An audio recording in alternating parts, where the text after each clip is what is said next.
Assalamu alaikum class. I am Sidra Jameel. How are you all? I always hope that you people are fine. Please stay at home and stay safe because situations are going to be alarming nowadays due to COVID-19. So please take care of yourself. Today we will discuss another topic from chapter number 7, and the topic is ATP, the cell's energy currency. First of all, I would like to tell you about that what is currency actually. Currency का अगर आप लोग मतलब लें तो it's mean के it's सिक्का राइजुल वक्त, यानी इस वक्त में जो सिक्का चल रहा है, जो आपका करेंसी चल रही है वो रुपी है ना। रुपया जो है वो इस वक्त की हमारा सिक्का राइजुल वक्त है, ठीक है। कभी पहले मतलब हम दूसरी कंट्रीज की बात करें तो दिरहम भी है, दिनार भी हैं, ठीक है, डॉलर्स भी हैं, ये उनकी डिफरेंट करेंसीज हैं। तो हमारी करेंसी जो है वो रुपी है। और इसी करेंसी के कॉन्सेप्ट को अगर हम लोग इलेबोरेट करें तो हम कहते हैं कि करेंसी या सिक्का राइजुल वक्त हमें क्यों चाहिए होता है। हमें अपने डिफरेंट पर्पसेस को, अपने डिफरेंट कामों को पूरा करने के लिए एक्चुअली चाहिए होता है, लेन देन के लिए, खरीदारी के लिए, ठीक है। सो हमें हर काम के लिए एक स्पेसिफिक अमाउंट चाहिए होती है करेंसी की, ठीक है, जो कि उस चीज की कीमत होती है। इसी तरह से अगर आप इस करेंसी के कॉन्सेप्ट को अपनी लाइफ पे अप्लाई करो या अपनी बॉडी पे अप्लाई करो तो हम कहते हैं कि बायोलॉजिकल वर्ल्ड में या आपकी लिविंग ऑर्गेनिज्म में हर वक्त कोई ना कोई काम हो रहा होता है, हर वक्त सेल को लेन देन करना पड़ता है अपने एनवायरनमेंट के साथ। सो इसी तरह के लेन देन में, इसी तरह की खरीदो फरोख्त में फिर उसको करेंसी की जरूरत पड़ती है, ठीक है। सो कोई भी काम जो है वो फ्री में नहीं हो जाता है इस दुनिया में। सो हमें करेंसी की जरूरत पड़ती है। तो यहाँ पे जो सेल्स के अंदर करेंसी इस्तेमाल होती है, दैट इज नॉट अ रुपी। वो कोई सिक्के नहीं होते, वो कोई पैसे नहीं होते, वो बायोलॉजी है ना, तो कोई बायोलॉजिकल मॉलिक्यूल होगा ऑब्वियसली, ठीक है। सो जो एनर्जी करेंसी आपका सेल इस्तेमाल करता है that is in the form of ATP molecule, ठीक। अब बात आती है कि एटीपी एक्चुअली है क्या। एटीपी एक आप कह सकते हैं एब्रीविएटेड वर्ड है और इसका पूरा मतलब होता है ए stands for adenosine, T stands for try and P stands for phosphate, ठीक है। इसको आप इस तरह से देख लीजिए, एडेनोसिन ट्राई फॉस्फेट, ठीक है। ये एक पूरा मॉलिक्यूल है जिसको हम एटीपी के नाम से याद रखते हैं, एडेनोसिन ट्राइफॉस्फेट को, ठीक है। अब अगर देखा जाए तो एडेनोसिन चूंकि एक आप कह सकते हैं बायोलॉजिकल मॉलिक्यूल है, तो बायोलॉजिकल मॉलिक्यूल्स में से ये कौन सी टाइप है। सो इसकी टाइप होती है न्यूक्लियोटाइड। न्यूक्लियोटाइड किसी भी ऐसे मॉलिक्यूल को कहते हैं जिसके अंदर 3 बेसिक यूनिट हो, sugar, nitrogen base and phosphate group, ठीक है। जिसके पास भी ये 3 चीजें होंगी एक पूरे कॉम्प्लेक्स की फॉर्म में, उसको हम प्रोटीन नहीं कहेंगे, उसको हम कार्बोहाइड्रेट नहीं कहेंगे, उसको हम न्यूक्लियोटाइड कहेंगे, ठीक है। बायोलॉजिकल मॉलिक्यूल की वो टाइप जिसमें ये 3 सब यूनिट हो उसको न्यूक्लियोटाइड कहते हैं। सो यही न्यूक्लियोटाइड जो है वो डीएनए बनाते हैं, यही न्यूक्लियोटाइड आरएनए बनाते हैं और यही न्यूक्लियोटाइड की एक टाइप जो है वो हमारी एनर्जी करेंसी के तौर पर हमारे सेल में काम कर रही है। क्लियर। अब बात करेंगे कि एटीपी एक्चुअली काम करता क्या है। मैंने आपसे कहा था कि बहुत सारे लेन देन में, बहुत सारे सेल्स की टाइप्स में, सेल के फंक्शंस में हमें एटीपी की जरूरत होती है, ठीक है। जैसे कि फॉर एग्जांपल अगर हम इसको एटीपी के लेवल तक नहीं लेके जाते, हम सिर्फ एनर्जी के लेवल पे बात करते हैं, तो हम कहेंगे कि हम अगर पढ़ रहे हैं तो हमें एनर्जी चाहिए, हम लिख रहे हैं हमें एनर्जी चाहिए, हम बोल रहे हैं इवन हमें एनर्जी चाहिए, ठीक है। सो हर काम के लिए हमें एनर्जी चाहिए होती है। इवन जब हम सो रहे होते हैं तब भी हमारी बॉडी एनर्जी इस्तेमाल कर रही होती है बहुत सारे मेटाबॉलिक रिएक्शंस के लिए और बहुत सारे दूसरे पर्पसेस के लिए, ठीक है। सो वो सारी की सारी एनर्जी जो है that is utilized only in the form of ATP molecule, ठीक है। अब यहाँ पे देख लेते हैं कि कुछ बड़े बड़े मेजर आप कह सकते हैं ऐसे फंक्शंस हैं जो कि इनलिस्ट किए गए हैं आपकी बुक में। सबसे पहला है सिंथेसिस ऑफ मैक्रोमोलिक्यूल। मैक्रो का मतलब होता है बड़े, मॉलिक्यूल्स मतलब मॉलिक्यूल, वो बड़े मॉलिक्यूल्स जो आपकी बॉडी में एग्जिस्ट करते हैं उनकी तैयारी में, उनकी सिंथेसिस में एटीपी काम करता है, जिसमें टॉप ऑफ द लिस्ट आता है डीएनए। डीएनए आपका हेरिडिटी मटेरियल भी है जो हमारी नेक्स्ट जनरेशन में ट्रांसमिट होता है, हमारे कैरेक्टर्स को ट्रांसमिट कराता है, ठीक है। सो इसकी तैयारी में भी हमें क्या चाहिए, एटीपी। उसके बाद हम कहते हैं आरएनए जो है वो हमारी बॉडी में बहुत सारे लाइफ प्रोसेसेस में काम करता है। इवन डीएनए की जो प्रॉपर फंक्शनिंग है वो भी आरएनए की मरहूने मिन्नत होती है। जब तक आरएनए नहीं होगा तो डीएनए भी काम नहीं कर सकेगा, ठीक है। सो इसकी तैयारी में भी एटीपी इस्तेमाल हो रहा है। देन आ जाता है प्रोटीन। प्रोटीन आप कह सकते हैं हमारी बॉडी का ऐसा मॉलिक्यूल है जो कि स्ट्रक्चरल भी काम कर रहा है और फंक्शनल भी काम कर रहा है। स्ट्रक्चरल कैसे, आपकी बॉडी का जितना भी बॉडी मैस है, जितना भी मस्कुलर पार्ट है, ठीक है, ये सारे का सारा प्रोटीन है। ये स्ट्रक्चर हो गया इसका। और फिर इसका फंक्शन में ये रोल होता है कि अभी आपने रिसेंटली पढ़ा था एंजाइम, तो एंजाइम्स आर प्रोटीन, ठीक है। सो जब तक प्रोटीन नहीं होगी तब तक आपके जो है एंजाइम नहीं बनेंगे और तब तक आपका कोई भी फंक्शन परफॉर्म नहीं हो पाएगा, ठीक है। सो ये चीज ध्यान में रखें कि प्रोटीन इतनी ज्यादा जरूरी है कि अगर प्रोटीन ना हो तो ना हमारा स्ट्रक्चर प्रॉपर है और ना ही हमारा कोई भी फंक्शन प्रॉपर हो सकता है। और इस प्रोटीन की तैयारी के पीछे भी कौन है, एटीपी। क्लियर। नेक्स्ट है मूवमेंट। मूवमेंट में हमारी अपनी बॉडी पार्ट की कोई मूवमेंट हो सकती है, हमारी लोकोमोशन हो सकती है, जैसे हमारा चलना फिरना, भागना, दौड़ना, कोई भी काम करना इवन, ठीक है। या हमारी इंटरनल बॉडी स्ट्रक्चर्स की मूवमेंट हो सकती है, जैसे हार्ट बीट है, हमारे स्टमक की आप कह सकते हैं ग्राइंडिंग पर्पस में जो वो काम करता है। तो ये सारी मूवमेंट को मिला जुला के अगर देखा जाए तो इनमें अगर एनर्जी यूटिलाइजेशन है तो वो एटीपी की वजह से ही है, ठीक है। नेक्स्ट है transmission of nerve impulse. Nerve impulse कहते हैं आपके ब्रेन तक जो मैसेज जाता है और फिर ब्रेन आपकी बॉडी को कंट्रोल करने के लिए जो मैसेज भेजता है उस मैसेज को एक्चुअली नर्व इम्पल्स कहते हैं। जैसे हम कहते हैं कि फॉर एग्जांपल हमारा हाथ किसी गर्म चीज को लग जाए तो फौरन आपके ब्रेन के पास मैसेज जाता है, ठीक है, और ब्रेन फिर वो मैसेज दोबारा से कन्वे करता है आपके हाथ को कि यहाँ से हाथ हटा लो। सो गरम चीज का मैसेज जाना और फिर हाथ हटाने का मैसेज आना, ये मैसेज कहलाता है नर्व इम्पल्स, ठीक है। सो इस नर्व इम्पल्स की ट्रांसमिशन यानी इसको भेजने के लिए, ट्रांसफर करने के लिए भी एनर्जी यूज होती है इन the form of ATP. Next active transport, ये आपने रिसेंटली पढ़ा है चैप्टर नंबर 4 में कि जब लोअर कंसेंट्रेशन से मॉलिक्यूल को हायर कंसेंट्रेशन की तरफ ले जाते हैं तो पे ऑफ करना पड़ता है, ठीक है। अगर आप अगेंस्ट द ग्रेडियंट जा रहे हैं तो आपको हमेशा लाइफ में पे करना पड़ेगा। सो सेल को भी पे करना पड़ता है इन द फॉर्म ऑफ एटीपी, ठीक है।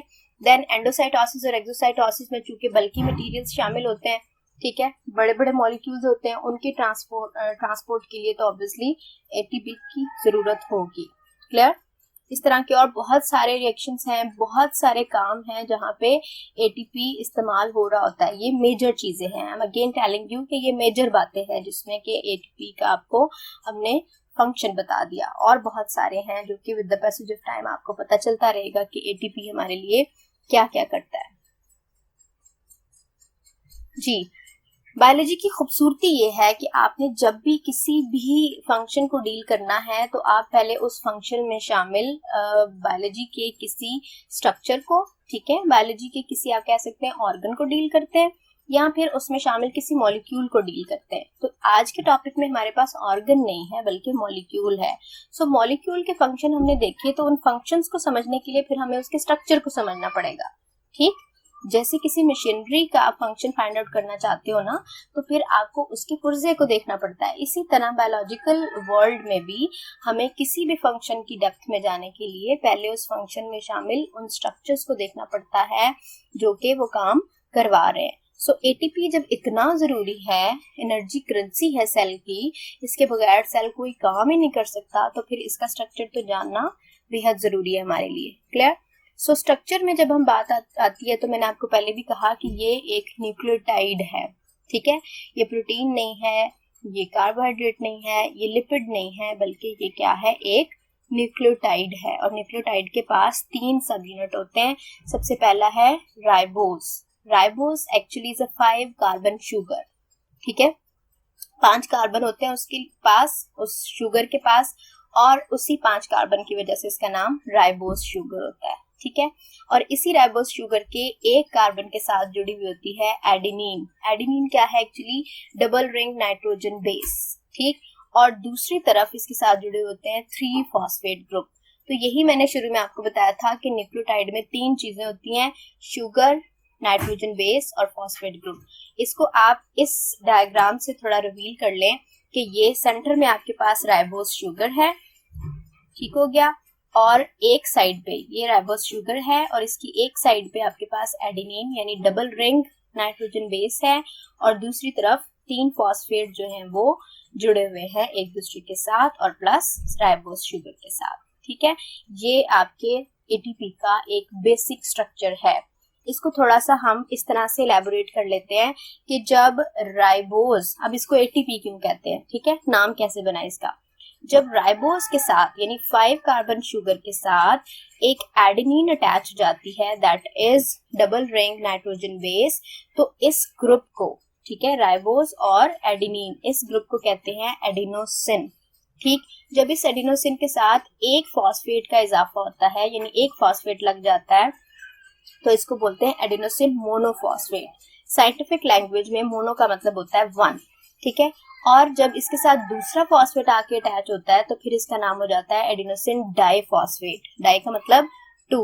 और फिर जब तीसरा फॉस्फेट आके इसके साथ अटैच होता है तो इसका नाम हो जाता है एडिनोसिन ट्राइफॉस्फेट। यानी एडिनोसिन में क्या है, राइबोस, एडेनिन, और ट्राई का मतलब 3 फॉस्फेट। इसके नाम से ही आपको इसका स्ट्रक्चर समझ आ जाएगा इंशाल्लाह, ठीक है।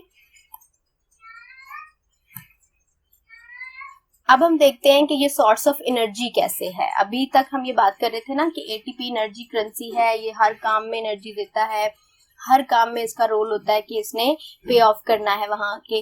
तो ये एक्चुअली सोर्स किस तरह से है, एडेनिन है, राइबोस शुगर है या फॉस्फेट ग्रुप है, इन तीनों में से एक्चुअली कौन सी चीज है जो कि हमें एनर्जी देती है, दैट इज फॉस्फेट बॉन्ड्स। अभी आपने देखा था पिछली डायग्राम में कि एक फॉस्फेट जुड़ा, फिर उसके साथ दूसरा, फिर तीसरा, तो उनके दरमियान में जो बॉन्ड्स हैं एक्चुअली वो एनर्जी कैरिंग बॉन्ड्स हैं, ठीक है।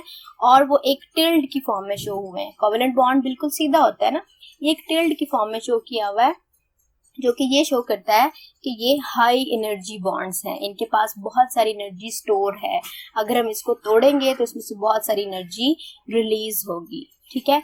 और ये एनर्जी होती कितनी है, 7.3 किलो कैलोरी पर मोल ऑफ एटीपी। यानी अगर 1 मोल एटीपी का होगा तो उसका एक फॉस्फेट बॉन्ड तोड़ने से हमें 7.3 किलो कैलोरी एनर्जी मिलेगी। कैसे मिलेगी इसकी हम अब तोड़ फोड़ करके भी देख लेते हैं कि एनर्जी रिलीज कैसे होगी। आपके पास एक एटीपी मॉलिक्यूल है, उसकी आपने करनी है hydrolysis. Hydro mean water and lysis mean break down. तो hydrolysis mean break down in the presence of water. इसको आप इस तरह से नहीं कह सकेंगे कि hydrolysis is water break down, नहीं, hydrolysis is the break down of any material in the presence of water, ठीक है। यानी वाटर की वजह से जो ब्रेकिंग हो रही है दैट इज एक्चुअली हाइड्रोलिसिस। तो आपने एटीपी की हाइड्रोलिसिस करनी है यानी वाटर ऐड कर देना है। जब ये टूटेगा तो ये एडीपी और pi that is inorganic phosphate, ठीक है, इसमें ये टूट जाएगा, कन्वर्ट हो जाएगा। ये इसके एक्चुअली बिल्डिंग ब्लॉक्स हैं, ठीक। तो ये आपके पास एक शक्ल सामने आएगी इक्वेशन की, एटीपी है, उसके साथ आके वाटर मिला, हाइड्रोलिसिस हुई और ये बन गया ADP and inorganic phosphate plus a lot of energy. और वो एनर्जी कितनी है, 7.3 किलो कैलोरी पर मोल, ठीक। ये आप इसको इस तरह से भी देख सकते हैं कि जब आपका एक जो ग्रुप है फॉस्फेट का वो यहाँ से रिलीज हो जाएगा तो यहाँ से आपके पास एनर्जी रिलीज होगी 7.3 किलो कैलोरी इस बॉन्ड में से, और आपका जो रिमेनिंग मॉलिक्यूल है वो कहलाएगा एडिनोसिन डाइफॉस्फेट, क्योंकि एक जो है वो फॉस्फेट इनऑर्गेनिक फॉस्फेट बन के यहाँ से निकल चुका है, ठीक है। नेक्स्ट है हमारे पास रिलीज ऑफ एनर्जी। मजीद किस तरह से होगा कि अगर आपके पास एटीपी मॉलिक्यूल कम पड़ गए हैं तो फिर एडीपी मॉलिक्यूल टूटना शुरू हो जाएगा। ये बहुत कम होता है, बहुत रेयर होता है वैसे हमारी बॉडी में, लेकिन होता है समटाइम कि एडीपी भी अगर हाइड्रोलाइज हो जाए तो वो कन्वर्ट हो जाएगा इनटू एएमपी यानी adenosine monophosphate, and that is very alarming situation, ठीक है।